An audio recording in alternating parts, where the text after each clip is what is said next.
დღეს ვილაპარაკოთ სუსზე, ელისო კილაძეზე, ჟურნალისტების წყაროებზე და ოდნავ გივი თარგამაძეზე, კვესიტაძესთან. საერთოდ ელისო კილაძე, ხო, კილაძეთი დავიწყოთ. რაღაცებს, როდესაც ვითომ იძიებდა და ვიღაცებს ვითომ ამხელდა, ამას ყოველთვის ძალიან აშკარად ეტყობოდა, რომ რეალურად აჟღერებს იმას, რაც უნდა სუს. ამას არა მარტო ელისო კილაძე აკეთებს, ძალიან ბევრი ჟურნალისტი აკეთებს ამას და ოპოზიციური არხებიც, იგივე მელაძის შაბათი, ყოველთვის მილაპარაკია ამაზე ადრეც. ისეთ ინფორმაციას გადმოსცემენ მხოლოდ და ისეთ მომენტში, რაც აწყობს და როგორც აწყობს და რა დროსაც აწყობს სუსს. ახლა უცებ გადავალ უცებ თემიდან გადავუხევ, იმიტომ რომ გამახსენდა. ირაკი ბებუარო იყო აფხაზეთში დაჭერილი იმის გამო, რომ აფხაზური დროშა დაწვა. სოხუმში რო ვიყავი, მილაპარაკია რამოდენიმეჯერ მის გამოშვებაზე იქ ისეთ ადამიანებთან, რომელთაც შეეძლო ამის უზრუნველყოფა. და კიო ჩვენ მზად ვართოდების მიერ დროს, ოღონდ თქვენმა სუსმა უნდა მოგცესო დაბრో. მეთქი გამორიცხულია რომ მე ახლა წავიდე და სუს რაღაცზე ველაპარაკო. ამის გარეშე თუ არ შეგვიძლია, მაშინ დავანებოთ მეთქი ამას თავი. არაო, ამის გარეშე არაო, იმიტომ რომ ჩვენ ანუ შეთანხმებულები არიან. იქ ვიღაცას რო იჭერენ, ის ყოველთვის აქაურ სუსთან შეთანხმებულია. და ანუ ჩვენ მას იმ მომენტში გამოუშვებთო და ისე გამოუშვებთო, როგორც იქიდან გვეტყვიანო და როგორც სუსს აწყობსო. ასეც მოხდა საბოლოო ჯამში. ეს ერთი და მეორე. მეორე კი არა, დავუბრუნდეთ, რითაც დავიწყეთ. ასევე ძალიან აშკარა იყო ეს თემა, როდესაც კილაძემ დაიწყო მუშაობა ვითომ ნარკოტიკზე, ნარკობიზნესზე და ნარკობარგებზე ნადირობა. რეალურად ეს იყო, რომ ნარკოტიკები რაღაც ერთი კლანის ხელში იყო და უნდა გადაებარებინა მეორე კლანს და ვითომ ებრძოდნენ ნარკორეალიზატორებს. ხო და საბოლოოდ ხო აღმოჩნდა და ხო არის ისე, რომ ადრე ლილუაშვილი აკონტროლებდა ნარკოტიკებს, მერე გადმოიბარა მდინარაძემ. და გივიმ როგორც თქვა, რამდენად დაიჯერება უკვე აღარ ვიცი გივისი, იმიტომ რომ ამ ნაწილში თითქოს დასაჯერებელია და დამაჯერებელია, მაგრამ მეორე ნაწილში ისეთი სისულელი თქვა, რომ მე უკვე ოკეი, საერთოდ ეჭვის ქვეშ დავაყენე მისი საუბრები. გივი მოგვახსენა, რომ მისი წყაროებით მან იცის, რომ დინარაძე ამერიკაში იმისთვის დაიბარეს, რომ ჯერ ერთი ირანის სიტუაცია აეხსნათ მისთვის და გადმოეცათ ჩვენი გლუვისთვის და ზვიგენის პატრონისთვის, რომ ერთი ადგილი დააყენოს და შეწყვიტოს კურკური ირანთან და მეორე იმიტომ რომ ნარკოტიკი და ნარკოტიკის ძალიან სერიოზული ტრაფიკი რო საქართველოში გადის ეს ძალიან დიდი ხანია უკვე ვიცით და ამ ტრაფიკს რო თვითონ სუსი აკონტროლებს ესეც ვიცით და ამაზეც ქონდა ამერიკას მდინარაძესთან ლაპარაკიო მოგვახსენა გივიმ.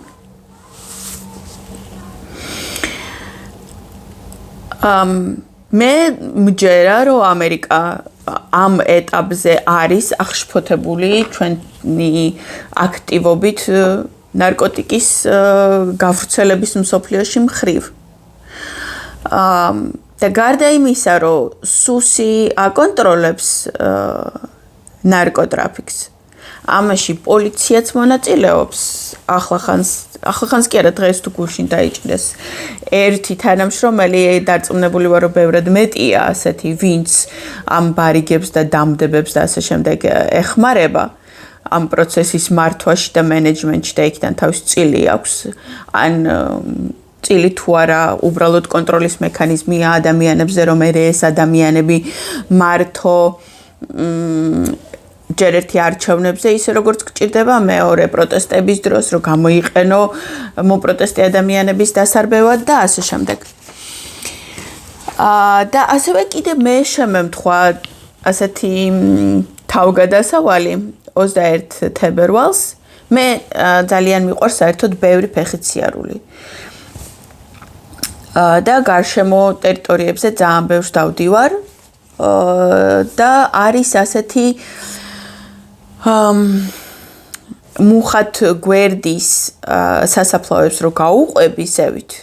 იქიდან ზევიდან ქვევით ჩასასვლელი ძველი ბილიკი, ლამის რომაელების დროინდელი ბილიკი, აი ესე ჩამოდის ქვევით ტრასაზე. ზევით ქოშგორა კი არა და მუხათ გვერდიდან. და აი ამ ბილიკის გზაზე რაღაცა მონასტერია ახალი. და ამ ბილიკით მომინდა გასვლა დიდხანია უკვე ჩაფიქრებული მაქვს ამას წინ იანვარში ვიყავი ცხეთიდან რო შემოდიხარ თბილისში ასე მარჯვნივ რო გაიხედავ ქოშგორას მონასტრის ქვეშ არის მღვიმეები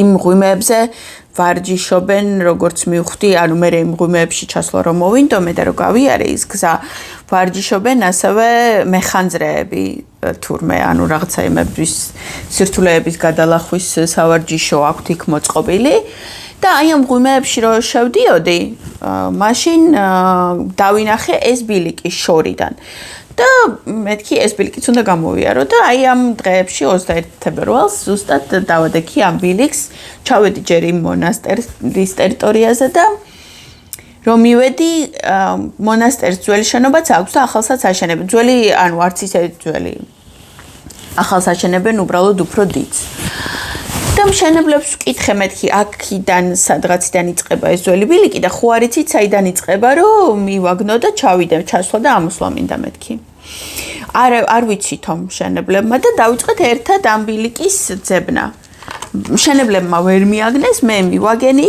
და მეთქი ოკეი ახლა რადგან მივაგენი წავალ მეთქი და არ გეშინიაო მარტო მეთქი არ მეშინია და თუ რამე ნახევარსაათში დამირეკე მეთქი ერთ-ერთ მშენებელს ვუთხარი მივეცი ჩემი ტელეფონი მომიკითხე ვინმე ხო არ შემჭამა თქო ეს ვინმე ხომ არ შემჭამა ვითომ ხუმრობა იყო მაგრამ მე რო ჩავედი ბილიკზე ერთ ადგილას იყო ზემოდან კლდიდან გადმოჩეხილი ძროხა ეგდო საწყალი მკვდარი და ძაღლები ჭამდნენ მე ეს ძაღლები გაბრაზდნენ მე რო იქ დამინახეს და ცოტა ისე ვითომ გამომეკიდნენ სავით მაგრამ არაფერი შევაშინე და მე გაიცდნენ ანუ თლად ისეთი თლად უსაფრთხო ადგილიც არ აღმოჩნდა იმ გადმოჩეხილი საწყალი გადმოჩეხილი ძროხის გამო თორე ისე ძროხა რო არ ყოფილიყო არც მაგ ძაღლებს ეკნებოდა ჩემთან არანაირი პრეტენზია მოკლედ ჩავედი მივედი ტრასამდე მატარებლის გზაც გადის მანდლიან დაგები ცოტა დავისვენე ამასობაში დამირეკა იმ შენებელმა ხომ მშვიდობა არისო მეთქი კი მშვიდობა და ხა ცოტა დავისვენებ და ამოვალ მეთქი რო დავიწყე ამოსვლა შემხვდა ორი რუსი სასტიკად გავბრაზი საერთოდ ძალიან ხშირია ეს ამბავი რომ რაც არ უნდა მიუსვლელ ადგილას მიხვიდე ბუნებაში როდესაც სეირნობ აუცილებლად შეხვდებიან რუსები ანუ ისეთ ადგილებში სადაც ქართველები არ დადიან ყველგან არის რუსი ეს ძალიან დიდი უბედურება მე რო და ამოვედი ახლა ისევ ამ მონასტრის ტერიტორიაზე მოვდივარ და უცებ თავს დამესხა პირდაპირ მნიშვნელობით თავს დამესხა ძალიან აგრესიული ვიღაცა ტიპი და მელაპარაკება რუსულად რომ აქ რა გინდაო რატო დადიხარო ეგრევე ამოვიღე ტელეფონი, რომ გადამეღო ეს ყველაფერი და მეთქი რუსულად რატომ ელაპარაკები ჯერ ეს ერთი, ამით დავიწყოთ. კაიო, თუ ქართველი ხარო გადავალო ქართულზეო და გამიხსენი მეთქი არ დაგელაპარაკები საერთოდ, იმიტომ რომ რუსულად დაიწყე ლაპარაკი და შენნაირ აი ასეთ გამოსირებულებს არ ველაპარაკები საერთოდ საზოგადოებრივ ადგილებში, რომლებსაც რაღაცა რუსულად ურჩევნიათ გამლელებთან მოკლედ. არ გაჩერდა ეს ძალიან აგრესიული აღმოჩნდა და მე მივხვდი და მივაძახი კიდევაც მეთქი ის რუსები შენ მოიყვანა მეთქი ხო აქ და ახლა მათ ამოსვლას ელოდები თქო აქ. მე მივედი მონასტრის მამოებთან ამას ყველაფერს ვიღებდი. მეთქი რატო აი ეს აგრესიული ტიპი რატო იქცევა ასე? რას ნიშნავს? აქო მონასტრის ტერიტორიაზე რატო მეთქი ტყეში ვიყავი, რას ნიშნავს მონასტრის ტერიტორია ეს ერთი და მეორე მონასტრის ტერიტორია როგორ შეიძლება რომ ამხელა იყოს და მონასტრის ტერიტორიაზე როგორ შეიძლება რომ ვიღაცას აეკრძალოს სეირნობა ბუნებაში. ძალიან ლამაზი ადგილებია Facebook-ზე მიდევს ვიდეოები ამ ლამაზი ადგილების გადასახედია ასე იქით მცხეთას უყურებ მტკვარი ჩანს. მოკლედ არ ჩერდება ეს აგრესიული ტიპი და უნდა რომ ვითომ მონასტრის ტერიტორიიდან გამაწეოს და რომ ვუთხარი რომ მეთქი ეს რუსები იქ უეჭველი შენ ჩაყვანილია მეთქი უცებ შეკრთა ასე და ესეთი პაუზა ვერ მოტვინა უცებ რა უნდა ეპასუხა და მე გამოვიძახე პოლიცია. პოლიცია წამოვიდა ამას შეეშინდა პოლიცია რო გამოვიძახე რა გინდოდაო ეს რატო დაძაბეო აგრესიაზე რატო გადმოხედიო ასეთი აგრესიული რატო ხარო მეთქი მე არა ვარ აგრესიული შენი ყავი თავიდანვე და უნდა იცოდე მეთქი რომ არა გაქვს უფლება რომ გამლელ-გამომლელს ასე ელაპარაკო და პოლიცია რომ მოვა ახლა მოკლედ მოვიდა პოლიცია და რა პრეტენზია გაქვთ ამ ადამიანთო ანუ ხო ხელით ხო არ შეგეხო და ხო არ გაგინათო მეგეთქი გინებით არ უგინებია მაგრამ ძალიან აგრესიული იყო და ამ ეტაპზე არ მაქვს მეთქი მასთან არანაირი პრეტენზია მაგრამ მომავალში მე აქ შეიძლება ხშირად დამინახოს იმიტომ რომ მიყვარს ამ ადგილებში სეირნობა და ხმა არ გამცეს მეთქი საერთოდ კარგიო გავაფრთხილებთ რომ ხმა შემდეგზე თუ კიდე რამე მსგავსი გააკეთა რა თქმა უნდა უკვე მექნება მეთქი მასთან პრეტენზია ასე დავამშვიდობე. მე რო დავფიქრდი, უკვე ანუ ის რაც ვიფიქრე თავიდან რომ ისი ჩაყვანილია ეს რუსები იქ, იმასაც მივხვდი რისთვის. თან ეს ტიპი როცა მე მუქრებოდა ხა იმას ვიზამ შენაკიდან უნდა გაგაგდო და როგორ ბედავრო მონასტრის ტერიტორიაზე სეირნობდა ვიღაცა დედაო შორენა ახსენა, ხა დედაო შორენას ვეტყვიო შენზეო და აი ნახაო დედაო შორენა რაც გიზამს. ან შორენა თქვა ან მანანა ზუსტად არ მახსოვს. და ამასობაში ის მონასტრის ხალხი ანუ შემოდიოდნენ აი ამ მე სადაც ვიდექი და სადაც ველოდებოდი პოლიციას იმ გზას გადიოდნენ ძალიან ძვირიანი მანქანები სუპორშე და რაღაც ძალიან ძვირიანი მერსედესები ერთი მეორე მესამე და ყველა ჩერდებოდა ამ ტიპთან და ეკითხებოდნენ რა მოხდაო და ეს უყვებოდა რომ ის მოხდა და ახლა ამას უყუნ მე რას ვუზამ და ესენი ყველა თავს უქნებდნენ კაიო აბა მიხედეო მოკლედ მე რო გადავხარშე ეს ყველაფერი და რაღაცა მივხვდი რომ ამ მონასტერში სავარაუდოდ არსებობს რაღაცა რამოდენიმე ადამიანი, რომელიც კრიშავს ნარკოვაჭრობას. ეს ტიპი არის სავარაუდოდ დამდები, მე ვიღაცებს უგდებს კოორდინატებს, ის ვიღაცები მოდიან იქ, როგორც ეს რუსები იყვნენ იქ მისულები, იმისთვის რომ ისი დადებული აიღოს და ამ ტიპს ახლა შეეშინდა რომ ვიღაცა უცხო დაინახა, აქ არ გამშიფროსო ალბათ ან არ დაინახოსო ის რუსები რისთვის იყვნენო იქო მისულებიო ან რაღაცაო და ეს რუსები თან მე რო დავინახე მაშინ ეს ჩაცუცკულები იჯდნენ და ვითომ რაღაცა შოკოლადებს რაღაცას ჭამდნენ.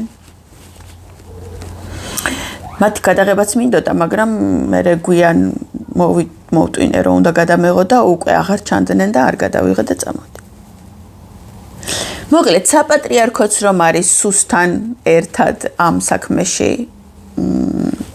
გახვეული ეს ვარაუდის დონით ხო დიდი ხანია რომ ვიცით რომ ძალიან ბევრი მამაო ბარიგობს მამაო თუ არა მონასტერზე რაღაცა მიბმული ვიღაც სხვა ადამიანები მე მგონი აქაც ამ სურათს შევეჯახე მე იმ ადგილებში კიდევ ვისეირნებ და დავაკვირდები ამ ადამიანს კიდე მოიქცევა თუ არა ისე აგრესიულად როგორც მოიქცა მაგრამ იმედია რომ მეტი აღარ მოიქცევა ეს ყველაფერი ახლა ნარკოტიკის ვაჭრობის ამბავს მივაყოლე ელისოკიელაძესთან არანაირ კავშირში არ არის რა თქმა უნდა მაგრამ როგორც სუსია ნარკოვაჭრობაზე პასუხისგებელი ისეა ამ ყველაფერში გარეული ჩვენი რუსული საპატრიარქოც ახლა რაც შეეხება ზოგადად ცოტა არეულად ლაპარაკობ დღეს და სხვა ვითომ ერთმანეთთან არ დაკავშირებულ თემებს ვაბამ მაგრამ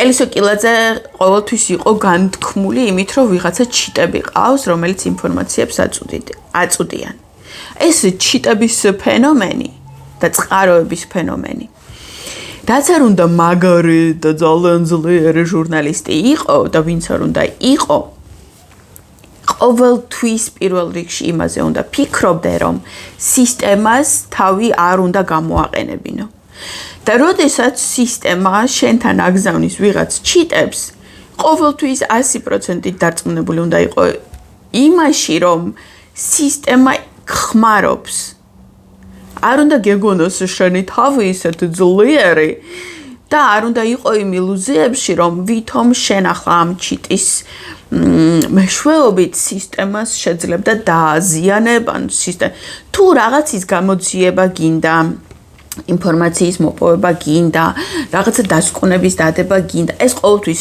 შენი საკუთარი ძალებით უნდა გააკეთო და არა რაღაცა ჩიტებზე დაყრდნობით გამოტანილი რაღაცა ინფორმაციით და მე რო თავი მოქონდეს ღმერთო მე ექსკლუზივები მაგ და რაღაცაები მაგ და აქ რაღაცა სერიოზულ საქმეს ვაკეთებ არაფერს არ აკეთებ სისტემა გიყენებს ჩვეულებრივად და შენი პირით სისტემა იმას აჟღერებს რაც სისტემას თვითონ აწყობს რომ გაჟღერდეს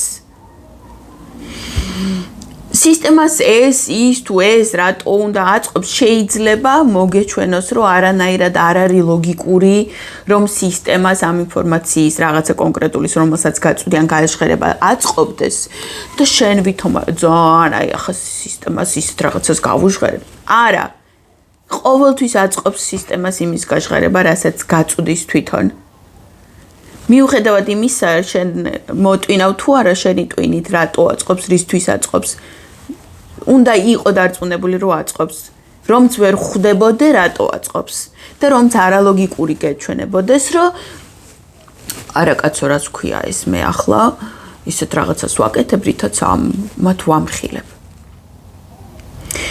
და ასეთივე სისულელე გააკეთა კვესიტაძემ გივისთან ინტერვიუს მეორე ნაწილში მე ოქოცებში წყარო მყავს კვესიტაძე საერთოდ ოფიციალურად დებილია და დებილი როა ამაზე ბევრჯერ Facebook-ზეც დამწერია პოსტი და მის რაღაცა წყაროებს და ნაბოდოებს არასდროს არ მივაქცევდი ყურადღებას რომ არ ყოფილიყო ეს გივისთან ინტერვიუში ნათქვამი და გივის მერე რომ არ ეთქვა რომ კიო მეც დაახლოებით ასე ვფიქრობო მეც ასე მგონიაო და რაღაცა ეს 4 ოქტომბერს ეხება თუ გაინტერესებთ გადაახვიეთ სადღაც 52 წუთიდან იწყება ამაზე საუბარი არ გავიმეორებ ახლა აქ და გივი მე იმ მომენტში ციხიდან ვიყავიო და რა თქმა უნდა არანაირი ინფორმაცია ციხეში ვიყავიო და ციხიდან ვუყურებდი ამ ყველაფერს და რა თქმა უნდა არანაირი ინფორმაცია არა მაქვსო მაგრამო ჩემთვისაც ისე ჩანდაო როგორც კვესიტაძემ თქვა რომ 4 ოქტომბერი ესა და ეს იყო რომ თითქოს რაღაცა ონიანი და იქით და აქით გივისგან ჩემი აზრით ძალიან არასწორი იყო რომ კვესიტაძეს ამაში დაეთანხმა ამ ვერსიაში და ვითომ აუба მხარი რო კიო, ჩემთვისაც ასე ჩანსო და ეს მისი მხრიდან იმდენად არასდროს სწორი საქციელი იყო ჩემი გადმოსახედით, რომ მე მას აღარ მოვიწვევ ჩემ არხზე, გადავიფიქრე. მე მაქვს მისგან თანხმობა მიღებული და დაპირებული აქვს ჩემთვის, რომ ახლა ძალიან დაკავებული ვარო, იმიტომ რომ ყველგან მიწვევევნო და ცოტა ოდნავ რო ნაკლებად დაკავებული ვიქნებიო, მე მოვალო შენს YouTube-ზე, მაგრამ უკვე გადავიფიქრე. შეიძლება მომატყუა და შეიძლება ის თანხმობა არ იყო ნამდვილი და შეიძლება თვითონაც არ მოსულიყო, იმიტომ რომ მე მის მერე კიდე 1-2 დავურეკე და არ მიპასუხა ყურმილი არა იყო. შეიძლება უკვე ისედაც ასე ვთქვათ, ჩემს გადაგდებას აპირებდა, მაგრამ ამ მომენტის მერე მე უკვე გადაწყვეტილი მაქვს, რომ არ უნდა გავაკეთო ეს. იყო ძალიან არასწორი საქციელი. ხო და ეს ახლა ძალიან არეული ვიდეო, რომელიც არ არის ერთ თემაზე და რაღაცა აი ასე ხანაკიდან ახლა რაღაცნაირად შევაჯამოთ იმით, რომ როდესაც ჟურნალისტს გონია, რომ წყარო რაღაცაში ეხმარება, ეს ყოველთვის ტყუილია. წყარო არასდროს არ ეხმარება, სისტემა ყოველთვის შენზე ძლიერია. სისტემას ძლიერია იმ მხრივ, რომ ბევრად მეტი რესურსი აქვს. და შენ თუ გინდა რომ სისტემას ავნო, უნდა იმოქმედო დამოუკიდებლად, სისტემისგან დამოუკიდებლად უნდა იმოქმედო და ჯობია ვერ მოიპოვო რაღაცა ძალიან ბევრი ინფორმაცია და რაღაცა ცოტა პატარა რაღაცეები მოიპოვო და იმ პატარა რაღაცეებით გააკეთო შენი საკუთარი დასკვნები და იმ შენი საკუთარი დასკვნები და ლოგიკით ამხილო თუ მხილება გინდა ვიდრე სისტემა გეხმარებოდეს. ვითომ გეხმარება, შენ გონია რომ გეხმარება, თორე რეალურად გხმარობს სისტემა ამ შემთხვევაში. და გამოდიხარ სისტემის მსახური. როდესაც შენ საკოცეთში წყაროები ყავს, იქ წყაროებს რაღაცეები შენთან მოაქვს, ელისო კილაძე ხარ თუ კვესიტაძე ხარ თუ ნოდარი ხარ, მელაძე თუ ვინც ხარ და შენ გამოდიხარ და იმას აჟღერებ, რაც შენ ჩიტმა მოგიტანა. შენ ხარ იმ მომენტში ყოველთვის ხიხოს მსახური. ეს სისტემა ხიხოსია და ეს სისტემა ყოველთვის იმას აკეთებს პირველ რიგში, რაც ხიხოს აწყობს. ჯერჯერობით ყოველ შემთხვევაში შეიძლება როდესღაც ისე ჩამოინგრეს, რომ მართლა რაღაცა გადაუტრიალდეთ ტვინში, მაგრამ მაინც არასდროს არ უნდა ეცადო, რომ სისტემას ებრძოლო მისივე დახმარებით. უნდა გააკეთო ის, რაც შენ შეგიძლია პირადად. მაშინ ხარ მართალი.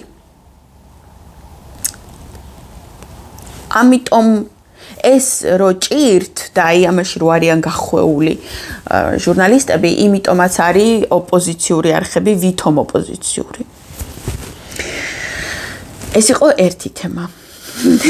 მეორე თემა ის, რომ ახლა ელისო კილაძე და ნარკოტიკები და ამერიკა და სუსი რომ ერთად ვახსენე, ამას რომ მოვაყოლე, რომ მარტო სუსი არ არის ამ თემაში, ამაში საპატრიარქოც გარეულია და რომ ამერიკა მარტო იმიტომ არ ერჩის საკოცეთს, რომ ირანთან და ჩინეთთან არიან გადაბმულები ჭიპლარით, არამედ იმიტომაც, რომ ძალიან დიდი ნარკოტრაფიკია საქართველოს ტერიტორიაზე და იმის მერე რაც ვენესუელაში და იქ მექსიკაში რაღაცეები ჩინეთს, თვითონ ჩინეთსაც ძალიან მოგუდეს ჩინეთი. იყო ესეთი პერიოდი, რამოდენიმე თვის წინ, როდესაც ტრამპმა ძალიან დიდი ტარიფები დაადო ჩინეთს თუ ფენტანოლს არ შეამცირებს.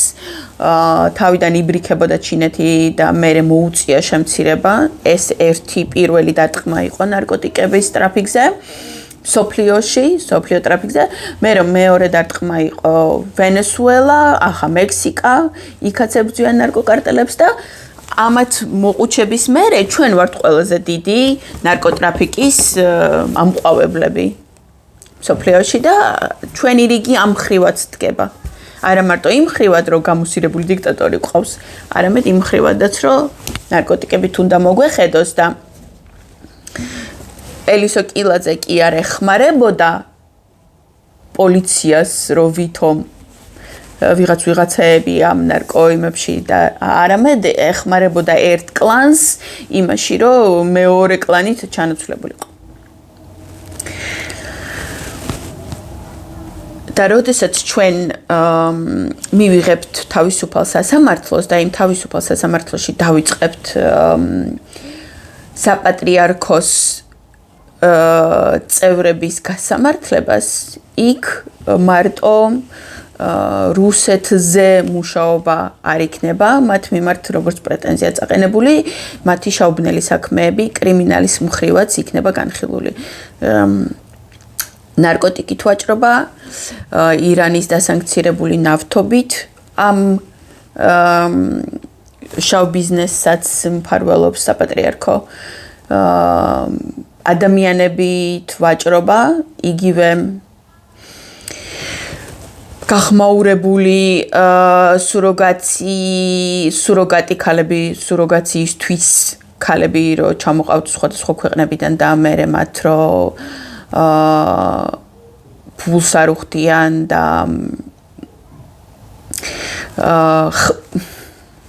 როგორი სიტყვები გამოვიყენო ექსპლუატაციას უწევენ ქალებს სუროგაციული ფორმით აჩენინებენ მათ შვილებს და მერე ფულს არ უხდიან ამყოფებენ ჯოჯოხეთურ პირობებში სანამ ესენი ფეხმძიმეები არიან ასე საკვერცხე უჯრედებსაც ამ მხრივაც საქართველოს იმხელა მასშტაბის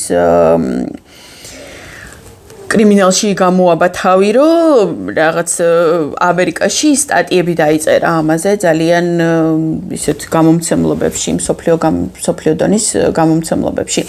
ამაშიც იმიტომ რომ ეს სახლი სადაც ეს ქალები ყავდათ დატყვევებული, მამაოს ქონდა მიქირავებული ვიღაცაზე.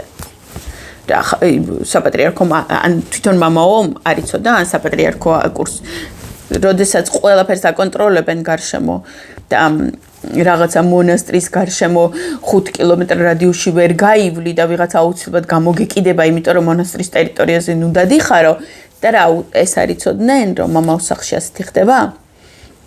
ტყუილია. მოკლედ ყველანაირ სიბინძურაში რომლის გამოც ახლა ამერიკა სამართლიანად არის გადაკიდებული საქართველოზე, სუსთან და საკოცეთთან ერთად საპატრიარქოც არის გაბმული. აი ეს სამი თემა ცოტა არეულად, მაგრამ ბოლოში მე მგონი მაინც შევკარი. მომავალ შეხვედრამდე ქოცების დაქცევის პროცესი დაწყებულია და ჩვენ ძალიან მალე ვიხილავთ გათავისუფლებულ საქართველოს. მიუხედავად იმისა, რომ რთული პერიოდი, აი ესეთ პერიოდი, როდესაც ძალიან გამწვავდება საკუთრებთან ბრძოლა, ჯერ კიდევ წინ გვაქვს. და შეიძლება რაღაცა დონეზე და რაღაც რაოდენობის მსხვერპლის გაწევაც მოგვიწიოს, მაგრამ თავისუფლება ისე არ მოდის. მომავალ შეხვედრამდე.